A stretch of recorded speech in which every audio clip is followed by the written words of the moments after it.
রাজ্য joint entrance পরীক্ষার জন্য শহর এবং শহরতলির পরীক্ষার্থীদের কথা ভেবে রবিবার অতিরিক্ত মেট্রো চালাবে কর্তৃপক্ষ, এমনটাই জানানো হয়েছে মেট্রোর তরফে। দক্ষিণেশ্বর থেকে কবি সুভাষ পর্যন্ত আপ ডাউন মিলিয়ে মোট 140টি ট্রেন চালানো হবে। পরিষেবা শুরু করা হবে সকাল 8:30টায়। প্রতি বছর প্রচুর ছাত্রছাত্রী জয়েন্ট এন্ট্রান্স পরীক্ষায় বসেন। শুধু রাজ্য নয়, ভিন রাজ্যের পড়ুয়াও পরীক্ষা দেন।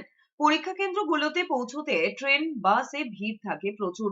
সে কথা মাথায় রেখে রবিবার বাড়তি এবং দ্রুত পরিষেবা শুরু করার সিদ্ধান্ত নিয়েছে মেট্রো রেল।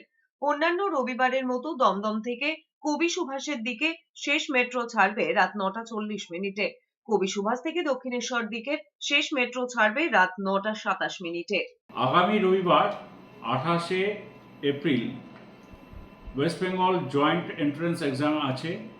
সেই কথা মাথায় রেখে মেট্রো রেলওয়ে তাদের পরিষেবায় কিছু চেঞ্জ এনেছে। সাধারণত 130খানা সার্ভিস দিয়ে থাকি রবিবার দিন, 65খানা আপ এবং 65খানা ডাউন।